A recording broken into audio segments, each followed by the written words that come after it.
બનાસકાંઠાના લાખણીમાં 4 કલાકમાં 8 ઇંચ જેટલો વરસાદ ખાબક્યો છે અને વરસાદ ખાબકતા અહીંયા જે કોમ્પ્લેક્સ આવેલું છે લાખણીનું અર્બુદા કોમ્પ્લેક્સ, ત્યાં પાણી ભરાયા છે। આપ જોઈ શકો છો કે મારી કેડથી પણ ઉપર જે પાણી અત્યારે ભરાયા છે, આપને દ્રશ્યો બતાવીશ। આપ દ્રશ્યોમાં જોઈ શકો છો કે શું હાલ થયા છે આ લાખણીના।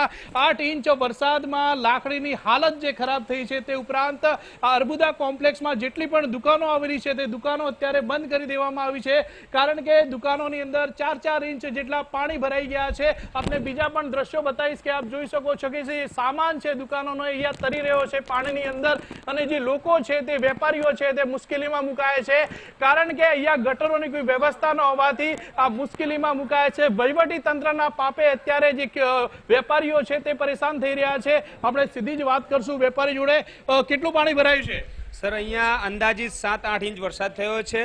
અમે સામાન કાઢવા જતા હતા એટલામાં પાણી આખું આવી ગયું, સામાન બિલકુલ બહાર કાઢી નથી શક્યા, પૂરેપૂરો સામાન બગાડ છે અને હાલ પાણી કાઢવા માટેની કોઈ પણ તંત્રની વ્યવસ્થા નથી। તો હું નમ્ર વિનંતી કરીશ તંત્રને કે જલ્દી ને જલ્દી આ પાણી કઢાવે અને આવનારા સમયની અંદર આ પાણી ફરીથી સમસ્યા ના ઊભી થાય, અને આ સમસ્યા દર વર્ષની છે। તો હું તંત્રને ફરીથી વિનંતી કરીશ કે આ ફરીથી ક્યારે પ્રશ્ન થાય નહીં। અમારે દર વર્ષે 1 વર્ષ કમાઈએ અને બીજી વર્ષ તો નુકસાનનું ભોગવવાનું થાય, એના કરતાં આ ગવર્મેન્ટને અને આ તંત્રને વિનંતી કરીશ કે આ સમસ્યા ફરીથી ઊભી ના થાય। અડધી દુકાન જે છે તે પાણીમાં ગરકાવ થતા દુકાનો બંધ કરવામાં આવી છે। શું નામ છે આપનું અને કેટલી સમસ્યાનો સામનો કરવો પડી રહ્યો છે? જયંતિભાઈ શિવશક્તિ મશીનરી લાખણી। છેલ્લા ઘણા વર્ષોથી આપણે દર ચોમાસાની અંદર આવા પોઝિશન થાય છે, આની તારા તંત્ર દ્વારા મામલતદાર દ્વારા કોઈ પણ વ્યવસ્થા પાણીની ઘણી વાર અમે રજૂઆત કરી, છતાં પણ એ લોકો ધ્યાનમાં લેતા નથી અને એ લોકો બધા શોપિંગને પાણી આ વખતે આવી જાય, અને આવી જ રીતે અમારે ચોમાસામાં આ જ પરિસ્થિતિનો કઠિન સામનો કરવો પડે છે। બીજા પણ વેપારી છે, વાત કરીશું તેમના જોડે। ટોટલ કેટલી દુકાનો અહીંયા આવેલી છે અને કેટલી મુશ્કેલીનો સામનો કરવો પડી રહ્યો છે?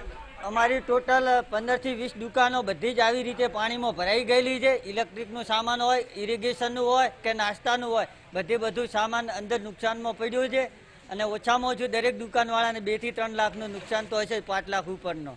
આપ દુકાન જુઓ, આ ઇલેક્ટ્રોનિકની દુકાન છે, અડધી દુકાન જે પાણીમાં જે છે ગરકાવ થઈ ગઈ છે। બીજી મારી પાછળ આપ જુઓ, આપને દુકાન નાસ્તાની દુકાન બતાવીશ। આ નાસ્તાની દુકાન છે, આ વેપારી અહીંયા ઉભા છે, આ દુકાનની હાલત શું થઈ છે આપ જોઈ શકો છો કે કેટલા સુધી અહીંયા આ દુકાનની અંદર પાણી ભરાયું છે। બાજુમાં પણ દુકાનો છે। આમ આ લાકડીના 2 કોમ્પ્લેક્સની અંદર 15 જેટલી દુકાન છે અને વેપારીઓના હાલ બેહાલ છે।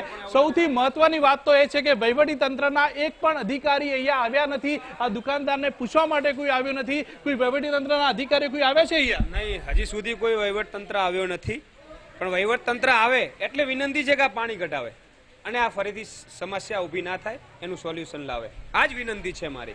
તંત્ર ના પહોંચે ત્યાં ન્યૂઝ 18 ની ટીમ આપને પહોંચી છે। સીધા જે દ્રશ્યો ફરી એકવાર આપને બતાવીશ કે હાલત શું છે લાખણીની। આપ જુઓ, આ અડધી દુકાનો આ પાણીમાં આવી ગઈ છે। વહીવટી તંત્રના એક પણ અધિકારી અહીંયા નહોતી પહોંચ્યા। સીધો સવાલ બનાસકાંઠાના વહીવટી તંત્રના અધિકારીઓને છે કે 2 વાગ્યા સુધી અહીંયા 8 ઇંચ વરસાદ પડ્યો છે, વરસાદના લીધે વેપારીઓ પરેશાન છે, દુકાનો પાણીમાં ગરકાવ છે, પરંતુ એક પણ અધિકારી અહીંયા નહોતી પહોંચ્યા। તેને લઈને લોકોમાં પણ અત્યારે રોષનો માહોલ છે। આપ જોઈ શકો છો કે પાણી કેટલું છે, પેટથી પણ છાતી સુધી પાણી અહીંયા ભરાયેલું છે। વહીવટી તંત્રના અધિકારીઓની જે જવાબદારી આવે છે કે તે લોકો જ્યાં વધુ વરસાદ હોય ત્યાં નિરીક્ષણ કરવાનું હોય છે, પરંતુ અહીંયા લાખણી મામલતદાર હોય કે પછી એસડીએમ હોય, એક પણ અધિકારી અહીંયા પહોંચ્યા નથી, અને લોકોમાં અને વેપારીઓમાં અત્યારે રોષ જોવા મળી રહ્યો છે। હવે જોવાનું એ રહેશે કે આ જે પાણી ભરાયું છે તેના લીધે લાખોનો જે નુકસાન જે છે તે વેપારીને થયું છે, પરંતુ આ પાણીની જે સમસ્યા છે ભરાવાની તે હલ ક્યારે કરવામાં આવે છે? કિશોર દુવર, ન્યૂઝ 18 ગુજરાતી, બનાસકાંઠા।